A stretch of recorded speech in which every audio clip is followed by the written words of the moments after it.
Students, good morning. इन 5 लोगों की class सस्ता फिजिक्स में आप सभी का स्वागत है।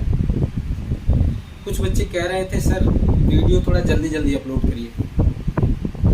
मैं आप लोग द्वारा किए गए बेसब्री से इंतज़ार को समझ सकता हूँ, लेकिन इंतज़ार का फल कह रही हैं मीठा होता है। नहीं, मीठा होता था, अब सस्ता होता है। चलिए आइए हम लोग शुरू करते हैं क्लास 12 के first chapter electric charge and field के next topic superposition principle. Force due to multiple charges means किसी एक चार्ज पे अगर कई सारे चार्ज एक साथ फोर्स लगाना शुरू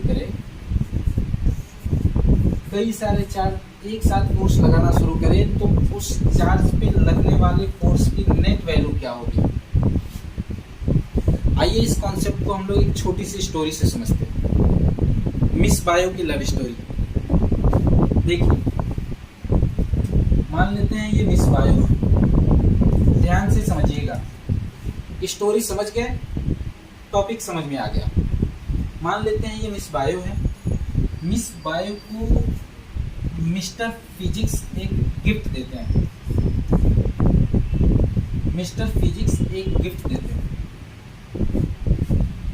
सपोज उसी मूड के साथ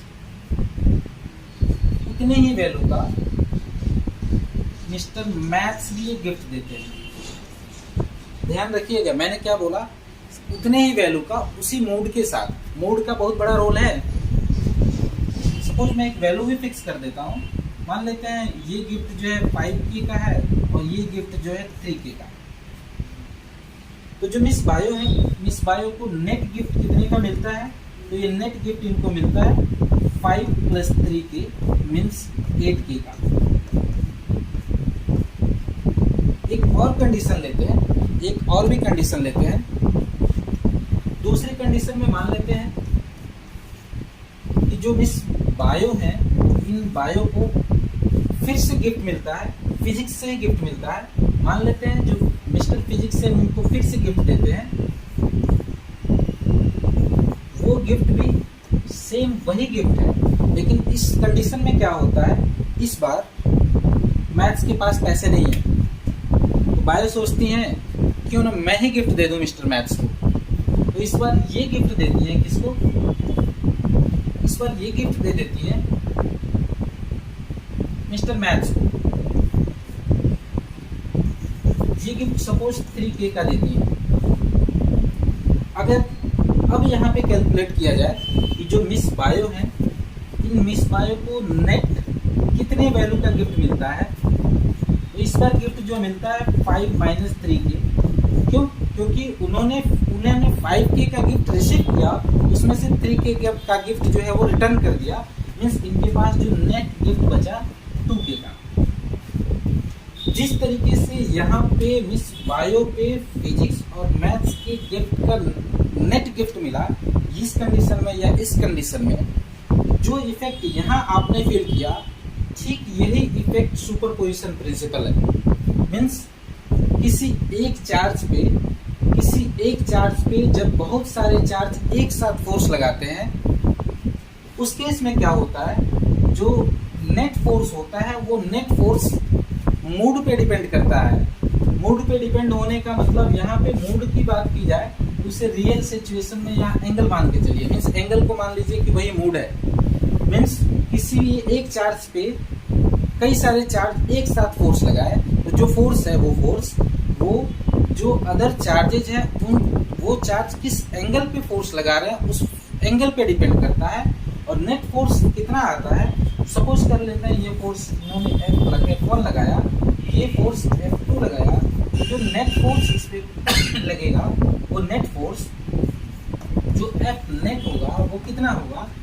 तो according to superposition principle, net force acting on a charge is the vector sum of all the forces acting on it. ध्यान रखना है, इस बात का ध्यान रखना है।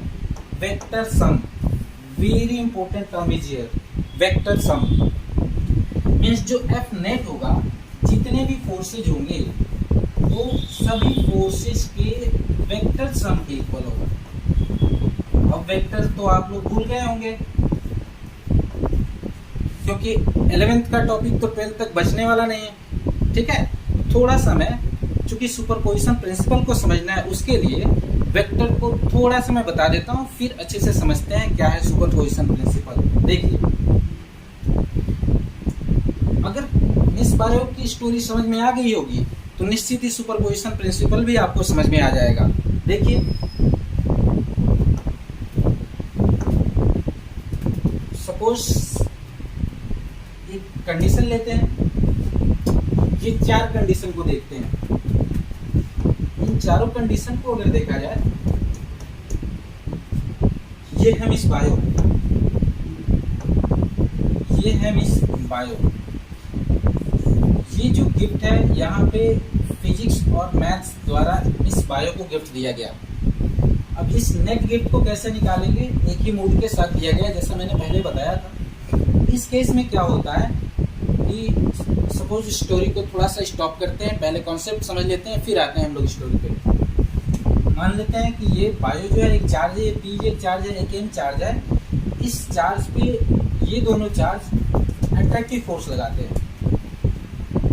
ये नेगेटिवली चार्ज पार्टिकल है, ये दोनों पॉजिटिवली चार्ज पार्टिकल है। तो इस केस में अगर देखा जाए तो जो नेट फोर्स होगा वो फोर्स कितना होगा, क्योंकि ये दोनों सेम डायरेक्शन में है, तो P ने जो फोर्स लगाया वो फोर्स और M ने जो फोर्स लगाया वो फोर्स, दोनों का वेक्टर सम होगा। और ऐसी केस जब भी आएगी, जो हमें मैग्नीट्यूड निकालना रहेगा, वो मैग्नीट्यूड डायरेक्ट हम जो भी FP का मैग्नीट्यूड है, FM का मैग्नीट्यूड है, दोनों के मैग्नीट्यूड को डायरेक्ट ऐड कर देंगे, तो हमें वैल्यू मिल जाएगी कि जो गिफ्ट वैल्यू थी वो गिफ्ट वैल्यू कितनी है, मीन्स उसमें फोर्स कितना लगा है। तब जब दोनों फोर्स के बीच का एंगल 0 डिग्री है तब। नेक्स्ट सेकंड केस को देखते हैं। सपोज कोई ये चार्ज -B है, ये चार्ज +B है और ये चार्ज भी +M है। अब इस केस में देखा जाए, मान लेते हैं ये यहाँ पे फोर्स ड्यू टू P है और यहाँ फोर्स ड्यू टू M है। दोनों एक 180 डिग्री के एंगल पे काम कर रहे हैं। मीन्स एक गिफ्ट दिया जा रहा है तो एक गिफ्ट लिया जा रहा है। उस केस में अगर देखा जाए तो जो नेट फोर्स है वो नेट फोर्स कितना काम करेगा, तो दोनों फोर्स अगर अपोजिट डायरेक्शन में है तो डायरेक्ट दोनों फोर्स को सब्ट्रैक्ट कर दिया जाए और उसका जो मैग्नीट्यूड आएगा वही मैग्नीट्यूड नेट फोर्स बन जाता है। मीन्स अगर 0 डिग्री के एंगल पे है तो डायरेक्ट दोनों फोर्स को ऐड करेंगे, 180 डिग्री पे है तो डायरेक्ट सब्ट्रैक्ट करेंगे। अगर 90 डिग्री पे है तो, अगर 90 डिग्री पे है, मान लेते हैं ये चार्ज -B, ये चार्ज +B, ये चार्ज +M। जब दोनों फोर्स मीन्स P द्वारा लगाया गया जो फोर्स है वो और M ने जो फोर्स लगाया वो, दोनों फोर्स अगर 90 डिग्री पे एक्ट कर रहे हो, दोनों फोर्स अगर 90 डिग्री पे एक्ट कर रहे हो, तो उस केस में जो F नेट आता है वो F नेट का जो मैग्नीट्यूड होता है, पाइथागोरस थ्योरम के अकॉर्डिंग सॉल्व कर दीजिए, मैग्नीट्यूड मिल जाएगा। FP का मैग्नीट्यूड लेना है, ध्यान रखना है, FP के मैग्नीट्यूड का स्क्वायर और FM के मैग्नीट्यूड का स्क्वायर। यहाँ से हम नेट फोर्स निकाल लेंगे। नेक्स्ट केस, सपोज ये कोई चार्ज -B है, ये +B है और ये +M है। यहाँ पे फोर्स FB लग रहा है, सेम सिचुएशन, यहाँ पे फोर्स FM लग रहा है। इस केस में अगर नेट फोर्स निकालना है तो क्या करेंगे, इस केस में नेट फोर्स निकालने के 11वीं क्लास में फॉर्मूला आपने पढ़ा था, जो फॉर्मूला भूल गए हैं वो याद कर लें। देख लीजिए मिस्टर केमिस्ट्री, फॉर्मूला देखिए, इस फॉर्मूले को याद कर लीजिए। इस फॉर्मूले को हम लोग सब पे अप्लाई कर सकते हैं, ये एक जनरल फॉर्मूला है। ये कितना होता है, तो जो FP है उसके मैग्नीट्यूड का स्क्वायर प्लस FM जो है उसकी मैग्नीट्यूड का स्क्वायर प्लस रूट के अंदर ही plus 2 into magnitude of FP into magnitude of MFM और इंटू cos थीटा। कॉस थीटा मीन्स दोनों फोर्स के बीच का जो एंगल है वो मूड मीन्स गिफ्ट जो दोनों दिया गया किस मूड के साथ दिया गया उसका भी इफेक्ट पड़ रहा है। देखिए ये मूड है, यहाँ का मूड 180 डिग्री है, यहाँ का मूड 90 डिग्री है और यहाँ का मूड कोई भी एंगल है, theta is equal to any angle. इस तरीके से हम लोग किसी भी चार्ज पे कई सारे चार्ज अगर फोर्स अप्लाई करें तो उस फोर्स को कैलकुलेट कर सकते हैं। मान लीजिए इसी कॉन्सेप्ट को, जो कॉन्सेप्ट हम लोगों ने पढ़ा सुपरपोजिशन प्रिंसिपल, इसी कॉन्सेप्ट को वेक्टर के फॉर्म में रिप्रेजेंट करना है। तो वेक्टर के फॉर्म में रिप्रेजेंट करना है तो क्या करेंगे, मान लेते हैं ये कोऑर्डिनेट एक्सिस है, ये एक्स एक्सिस है, ये वाई एक्सिस है। सपोज ओरिजिन के रिस्पेक्ट में चार्ज Q1 यहाँ है जिसकी डायरेक्शन इधर और जिसकी डिस्टेंस R1 है, Q2 यहाँ है जिसकी डायरेक्शन इधर की तरफ और डिस्टेंस R2 है, और Q3 यहाँ है जिसकी डिस्टेंस R3 और इसका डिस्टेंस R3 और डायरेक्शन इधर की तरफ। अब क्या होगा, हम कैलकुलेट करना चाहते हैं कि किसी भी चार्ज, सपोज Q2 चार्ज पे Q1 और Q3 कितना फोर्स लगा रहे हैं और किस डायरेक्शन में फोर्स लगा रहे हैं। ठीक है, तो देखिए जो Q2 है Q1 पे जो फोर्स अप्लाई कर रहा है वो फोर्स, चूंकि सबका चार्ज हमने सेम, सभी चार्ज को मैंने सेम नेचर का लिया है, तो Q1 Q2 पे रिपल्सिव फोर्स इधर लगाएगा, Q3 Q2 पे रिपल्सिव फोर्स इधर लगाएगा। अब ये दोनों का जो फोर्स है वो नेट फोर्स किस पे डिपेंड करेगा, तो हमने क्या पढ़ा था कि नेट फोर्स मूड पे डिपेंड करेगा। मूड कितना है यहाँ पे, मूड मीन्स ये जो एंगल जो है, ये एंगल ही बताएगा कि जो नेट फोर्स है वो नेट फोर्स कितना होगा।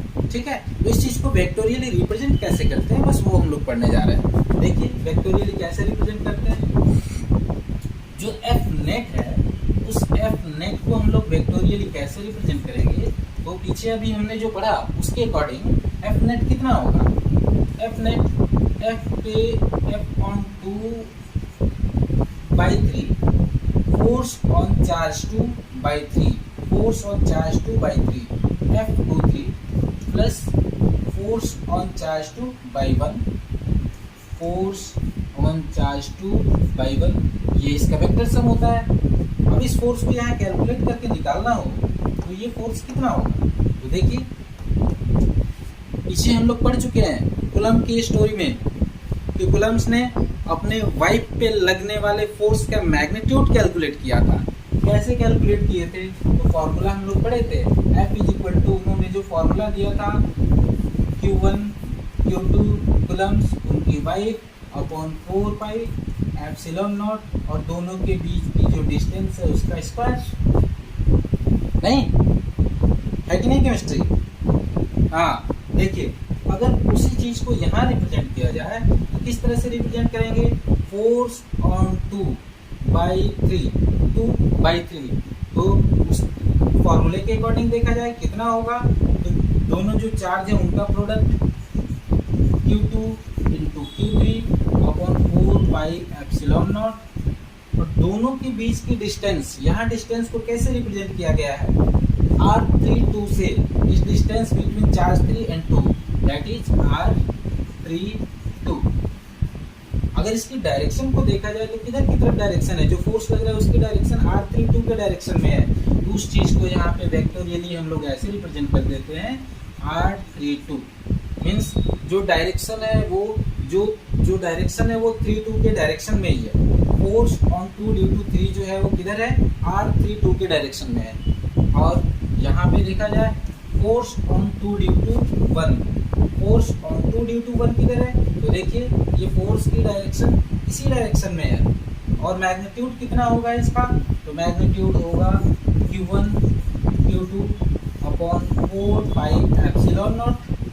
डिस्टेंस कितनी है, डिस्टेंस R12, तो डिस्टेंस हो गई R12, जिसकी डायरेक्शन किधर है, तो डायरेक्शन 1-2 के डायरेक्शन में ही है, तो उस डायरेक्शन को कैसे रिप्रेजेंट करते हैं, R12 कैप, जो कि डायरेक्शन को रिप्रेजेंट करता है।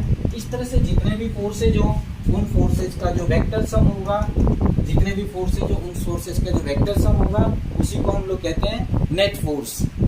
मीन्स मिस बायो पे फिजिक्स ने, मैथ्स ने कितना गिफ्ट दिया या कितना अट्रैक्टिव फोर्स लगाया वो फोर्स कितना होता है, तो उनके द्वारा दिए, दोनों फिजिक्स और केमिस्ट्री ने मिल करके जो फोर्स लगाया उस फोर्स के सम के इक्वल। लेकिन एक बहुत इंटरेस्टिंग बात है इसके बीच में। क्या इंटरेस्टिंग बात है कि जो Q1 और Q2 का फोर्स है, Q2 पे कितने भी फोर्स एक साथ लगना शुरू करें, लेकिन Q1 और Q2 के बीच का मैग्नीट्यूड नहीं बदलता है। Q1 और Q2 का जो फोर्स है, उस फोर्स पे Q3 ने Q2 पे कितना फोर्स लगाया उस पर कोई इफेक्ट नहीं पड़ता है। क्या कहने का मतलब है कि जैसे ये मिस बायो जो है, इन बायो को फिजिक्स कितना अट्रैक्ट करते हैं, मिस्टर मैथ्स कितना अट्रैक्ट करते हैं, नेट अट्रैक्शन पे असर पड़ेगा। लेकिन मिस बायो बहुत ही टैलेंटेड है, दूसरा कोई भी इन्हें अट्रैक्ट करे या किसी दूसरे को ये अट्रैक्ट करे, लेकिन इस वैल्यू को नहीं कम करती है। मीन्स इस फिजिक्स के प्रति इनका जो अट्रैक्शन है वो कम नहीं हुआ, मैथ्स के प्रति इनका जो अट्रैक्शन है वो कम नहीं हुआ, या कोई और भी आ जाए तो उसके प्रति जो अट्रैक्शन है वो कम नहीं हुआ। बहुत ही स्मार्ट है, उस चीज को मेंटेन रखती है। हाँ, इनके पास जो अट्रैक्शन है उसका खजाना है। मीन्स ये वैल्यू नहीं चेंज होती है, ये वैल्यू जितनी थी अभी भी उतनी है, भले कोई भी और इस पे फोर्स लगाना शुरू करे। यानी किसी भी चार्ज पे कितने भी चार्ज फोर्स लगाए, वो जो नेट वैल्यू होती है उस पर असर पड़ता है, एफ नेट की वैल्यू चेंज होती है, लेकिन इनके बीच वाला जो फोर्स होता है वो उतना ही रहता है। समझे मिस्टर केमिस्ट्री? समझ गए? आज कह रहे हैं कि इन्हें भी समझ में आ गया। ठीक है, अगर आप लोग को भी समझ में आया हो ये कॉन्सेप्ट, तो वीडियो को लाइक, शेयर एंड सब्सक्राइब जरूर करिएगा। धन्यवाद।